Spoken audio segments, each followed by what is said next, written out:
Hoje estamos aqui para falar sobre uma coisa muito séria.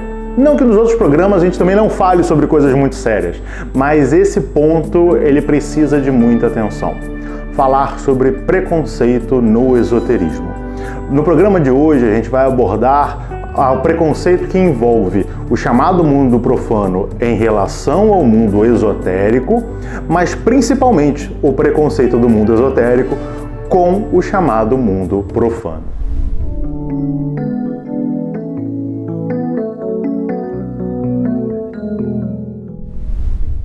No que diz respeito ao preconceito dos ditos profanos em relação aos esotéricos, a gente consegue dividir basicamente em duas frentes, embora obviamente existam muitas variações dentro desse tópico.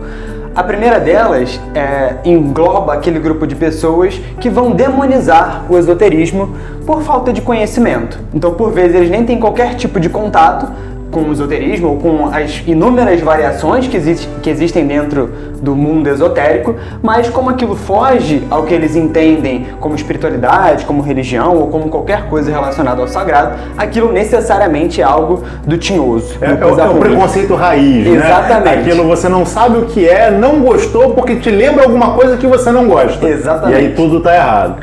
E a outra vertente é a da ridicularização. Então existem várias pessoas que têm um conhecimento científico, um conhecimento profano mais robusto e olham muitas vezes para determinados esotéricos e encontram nessas pessoas um discurso que para eles pelo menos parece muito raso, parece muito incipiente.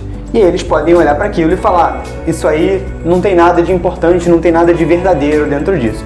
Como eu disse, tem várias outras possibilidades. Mas o que nos interessa aqui é principalmente o oposto, já que nós tentamos vivenciar esse mundo esotérico e a gente acredita que vocês desse lado da câmera também. Quando nós entramos no mundo esotérico, nós somos apresentados a uma série de informações, independente da ordem, do local onde você se encontra, e essas informações, num primeiro momento, nos dão a sensação de que a gente descobriu a realidade última. Virou Red Pill, quase. Exatamente, isso, exatamente. Né? Você virou a chave de um dia para o outro, agora você entende todo o universo, entende todas as leis que regem exatamente como tudo acontece. Não é bem por aí, mas por vezes nós carregamos essa certeza ao longo de grande parte da nossa vida, às vezes até ao longo de toda a nossa caminhada, o que faz com que a gente tenha uma série de comportamentos problemáticos, mas principalmente que a gente passe a olhar para as pessoas que estão no mundo dito profano e comece a se enxergar muito acima delas. Isso faz com que, dentre outras coisas, a gente não consiga achar valor, encontrar valor em nada daquilo que faz parte do mundo delas ou do que elas nos trazem como informação, como opinião. Essa soberba esotérica, digamos assim, talvez seja o ponto principal de onde todos os outros preconceitos do mundo esotérico vão surgir. Todos eles vão orbitar ao redor desse falso conhecimento do que é a verdade. É porque a gente tem que, a princípio, quando a gente pensa em profano e esotérico, a gente pensa em um grupo formado por profanos e um grupo formado por esotéricos. Só que na verdade não é bem assim, porque só existem grupos formados por profanos. O grupo esotérico também é um grupo formado por profanos que estão buscando algo além daquilo do aqui e do agora, propriamente dito. O esoterismo raiz, né, ou seja, o esoterismo de verdade, porque eu não vou voltar a usar essa expressão, porque de agora em diante você entende que sempre que a gente está falando de esoterismo aqui, a gente está falando do verdadeiro esoterismo, a gente está falando de esquizoterismo, a gente está falando dos pseudos esoterismos, a gente está falando do verdadeiro esoterismo, que é um só. E o esoterismo, ele é uma extrapolação daquilo que a gente chama de profano. Logo, enquanto, como o João bem disse, o profano muitas das vezes ele desconsidera a existência do esoterismo, né? Ele desconsidera tudo aquilo que está para além do mundo profano, o esotérico ele leva em consideração tudo aquilo que está no mundo profano e vai além. Esse é o verdadeiro esotérico. Ah, mas eu conheço um esotérico que ele ignora o mundo profano e só vive o mundo do esoterismo. Então ele não é um verdadeiro esotérico. Ele está dividindo as coisas da mesma forma que o profano faz.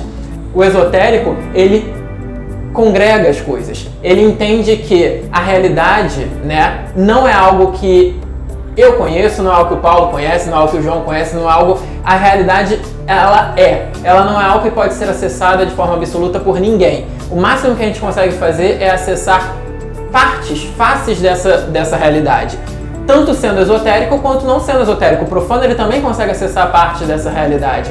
A grande diferença é que o esotérico ele se permite ir além.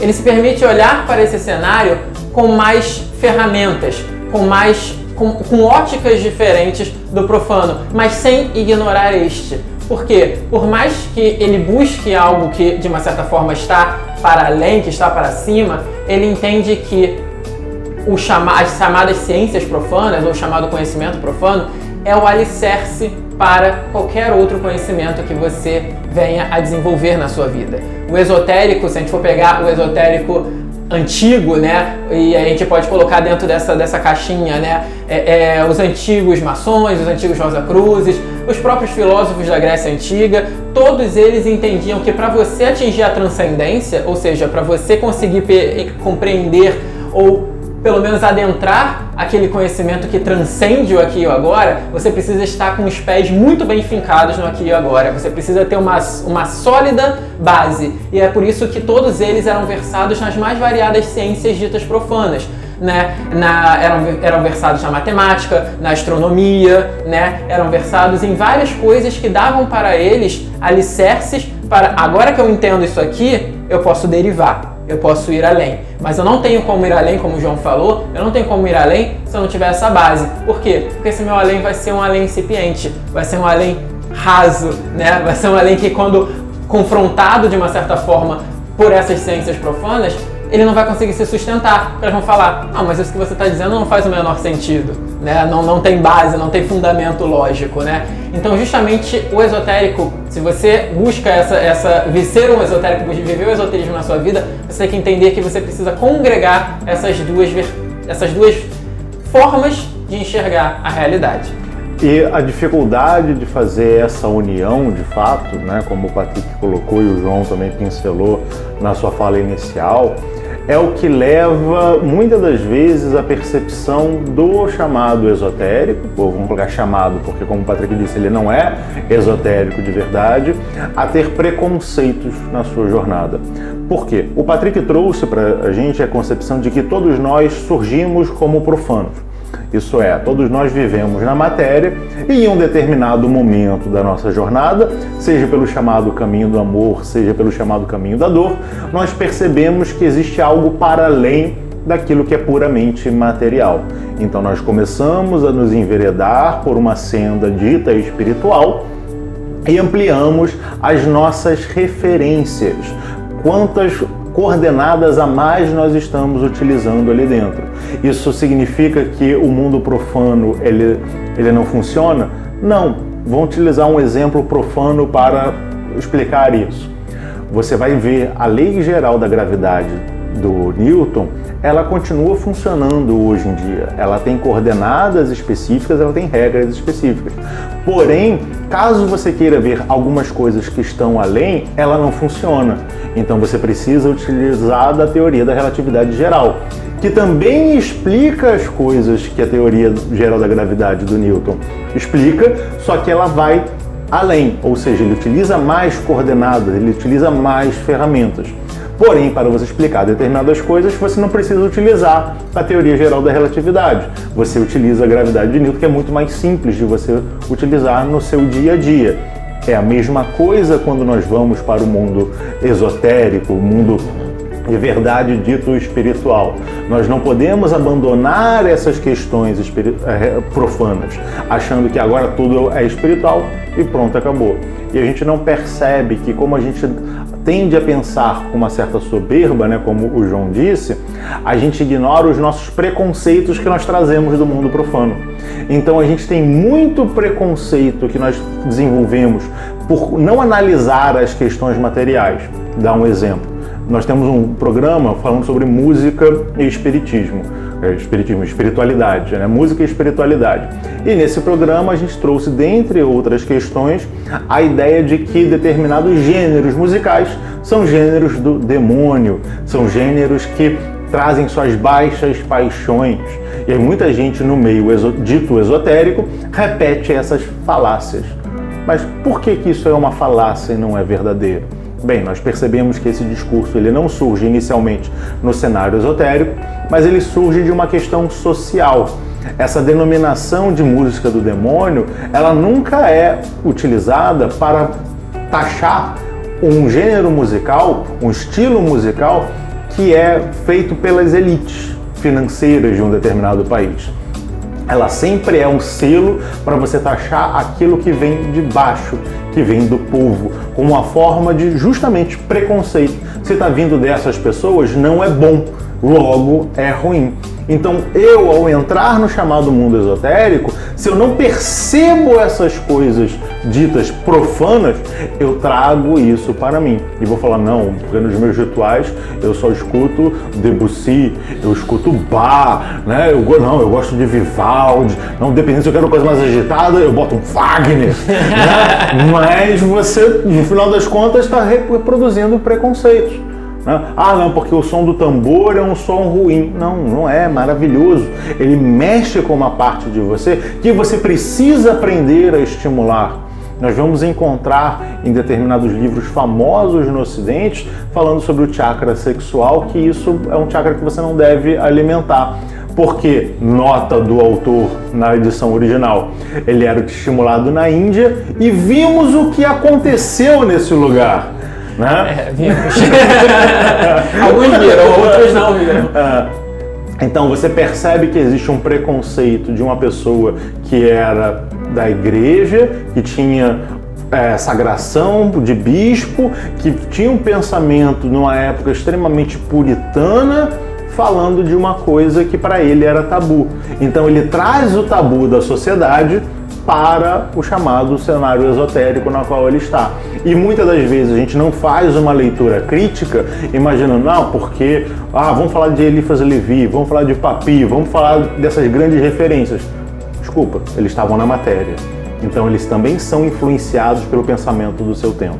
Se você não entende as questões sociais daquele período, você não vai conseguir entender o pensamento dele e saber separar o que é preconceito profano do que de fato é esotérico, do que de fato é espiritual.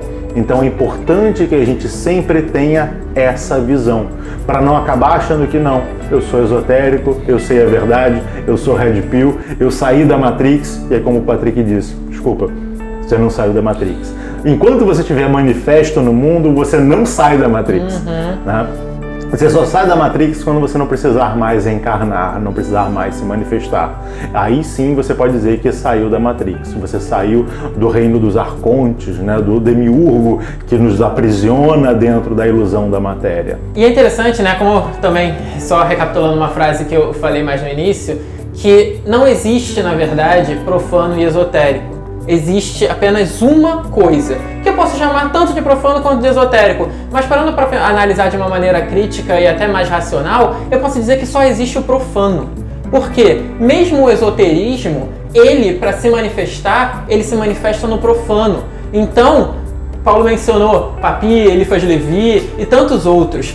Eles acessavam coisas extremamente elevadas, mas para eles passarem isso pra gente, primeiro passou por eles. Eles foram canal. E a partir do momento que eles foram canal, aquele conhecimento esotérico se transformou no conhecimento profano. Ele decaiu? Não, ele não decaiu. Ele apenas se manifestou na nossa realidade. E tudo que existe deve se manifestar na nossa realidade. A gente não é esotérico para fazer coisas no mundo vamos dizer assim, no mundo mental, né? A gente trabalha no mundo mental para manifestar aqui embaixo. Então, o esotérico, ele entende, de fato, que tudo é profano. E ao entender que tudo é profano, isso não significa que a gente só tenha que se limitar às coisas que são dos sentidos, uma coisa não tem nada a ver com a outra, isso é uma deturpação do profano, né, daquilo que a gente chama de profano. O esotérico, ao entender isso, ele consegue não apenas congregar essas duas coisas, como ele também consegue vencer muito o lado, vamos dizer assim, mundano dele, do preconceito. Ele consegue entender que, no final das contas, ele usa mais coordenadas, como o Paulo falou, para entender as coisas, mas isso não torna ele superior. porque no final das contas ele continua estando no mesmo nível que todos os outros, o nível profano. O exemplo da Índia, né, só para, se vocês ficaram um pouco curiosos, eu vou pegar mais um exemplo deles, né? Na Índia você tem o conceito de Maya.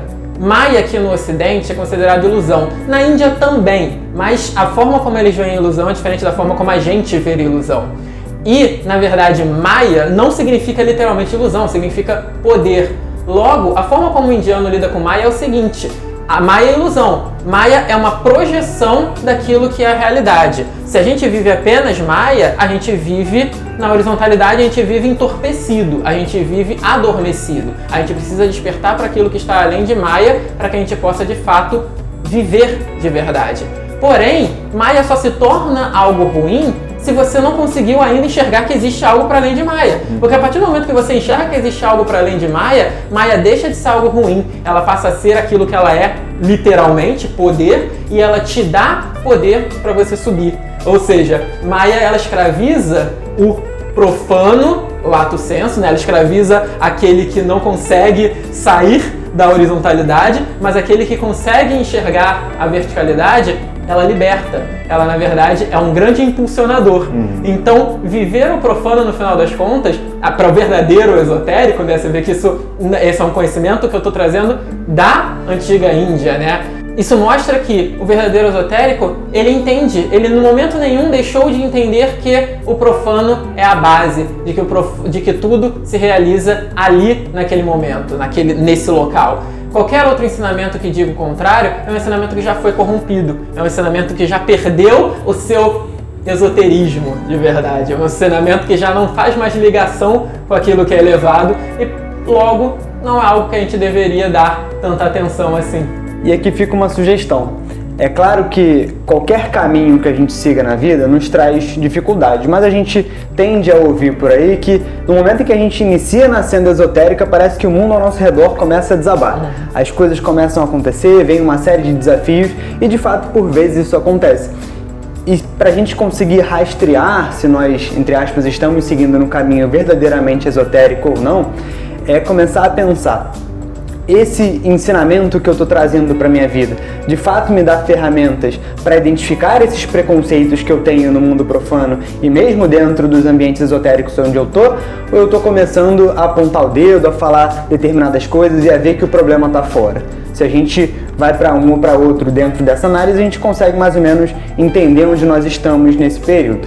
O esoterismo, no fim das contas, como a gente reforçou aqui várias vezes, serve para que a gente tenha mais uma ferramenta para nos colocar de maneira mais harmônica no mundo e para fazer com que o mundo seja mais harmônico. Então, quando as coisas começarem a desabar, não saia do esoterismo, mergulhe ainda mais nesse tipo de estudo. Isso não significa necessariamente gastar mais tempo, isso significa colocar mais intensidade, colocar mais profundidade na sua relação com o sagrado, para que você consiga enxergar as ilusões, para que você tenha o poder e de fato transforme as coisas que parecem não ter solução.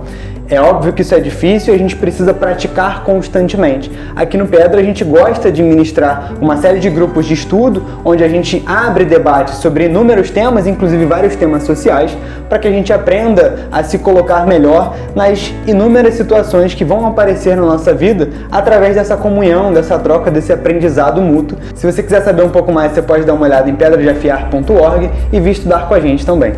Dentro dessas questões, já para a gente amarrar isso e caminhar para o nosso encerramento do programa, é importante que a gente preste atenção em determinadas questões. A gente já falou isso em vários pontos, mas é algo que você precisa ter sempre na sua mente, assim como nós buscamos ter sempre na nossa mente. O chamado mundo profano, ele é a base da qual surge o mundo esotérico. O mundo esotérico, ele vai além. Ele utiliza coisas a mais do que o chamado mundo profano. Mas isso não significa que o mundo profano deva ser abandonado. É importante que a gente tenha sempre um fluxo e um refluxo. O mundo esotérico vai apresentar para a gente teorias, teses. A gente precisa olhar no mundo profano e ver se essas teses são aplicáveis na manifestação ou não. Uma vez que elas são aplicadas, a gente lapida essa tese. Caso elas não sejam aplicadas, a gente descarta essa tese. Ou seja, diante de uma evidência científica, eu preciso olhar para a minha tese espiritual, esotérica, e ver se ela está certa ou não. Não é falar, não, a ciência vem para ratificar aquilo que o esoterismo diz. Como é que ela ratifica? Não sei, eu não entendo ciência, eu apenas digo que ela está ratificando. Não, eu preciso entender para saber como isso se aplica na minha tese esotérica. Se ela descarta a minha tese esotérica, eu preciso descartar essa minha tese esotérica, no sentido de readaptá-la, criar uma nova tese de acordo com um novo cenário. Isso não significa que eu vou continuar ignorando a minha tese esotérica. Por quê? Eu sei que a tese científica dita profana não leva em consideração essa variável. Então eu preciso entender como essa variável se junta com essas outras variáveis ditas profanas. Caso eu não faça isso, eu me torno um grande esquizotérico. Eu digo, não, porque eu não acredito em vacina, porque os gnomos vão me salvar, porque eu tenho em contato com a natureza, porque eu colho o orvalho pela manhã e por isso eu faço a minha grande obra. E aí você não sabe o que é colher orvalho, você não sabe o que de fato, que planta você está utilizando, se aquela planta é boa ou não para você. Você apenas reproduz determinados discursos que as pessoas não fazem ideia porque elas estão dizendo isso. Porque dizem isso. Eu comprei lá o manual dos cristais e ele me diz que essa gema é boa para tal coisa. Por quê? Porque ela é boa para tal coisa. Como é que ela funciona? Ela é boa para tal coisa. Ou seja, você não sabe nada. E aí quer bancar de arrogante. E aí a gente acaba, muitas das vezes, para parecer de fato poderoso, a gente se veste de Harry Potter, A gente começa a utilizar roupagens que são importantes em determinadas práticas, mas que muitas das vezes é apenas para mostrar para os outros que nós somos alguma determinada coisa. Te garanto, se você leu Harry Potter, você talvez tenha tentado voar numa vassoura para jogar quadribol. E não voou porque é trouxa, Porque a magia não vai te fazer isso de fato. O esoterismo não vai te fazer voar para jogar quadribol. Ele vai te tornar senhor de si mesmo. E aí, de fato, você vai transformar a sua realidade lato sensu na qual você se encontra. Você vai ter a capacidade de ter o poder de transformar o mundo de acordo com a vontade, não com o seu desejo. Então essa lapidação ela é sempre importante, para que você não tenha esses preconceitos e não reproduza esses preconceitos através da sociedade, afastando você mesmo desse caminho esotérico que você está buscando e outras pessoas que poderiam querer entrar nesse caminho esotérico, mas percebem isso de maneira esquizotérica, muito preconceituosa, reduzindo a chavões, reduzindo a frases feitas. As pessoas dizem, porque eu sou assim, porque eu sou do signo tal. Desculpa, não é assim que a astrologia funciona. Você tem que entender para saber sobre arquétipos, para saber sobre as chamadas oitavas de cada signo, o que essa energia que está no meio vai te proporcionar. Isso não vai te determinar, da mesma forma que a biologia também não determina. Eu tenho um gene que ele vai te dar uma determinada altura, ele não te dá a altura certa que você vai ter, ele te dá uma margem que você vai alcançar, de acordo com o quê? Com o meio no qual você se encontra. Então eles vão influenciar a nossa biologia, da mesma maneira que as ferramentas esotéricas vão influenciar essa nossa parte espiritual, mas elas não vão determinar de fato. Essa determinação decorre da minha interação no meio. E para eu interagir no meio de maneira harmônica, eu preciso também conhecer o chamado mundo profano. E até o próximo programa. Tchau, tchau!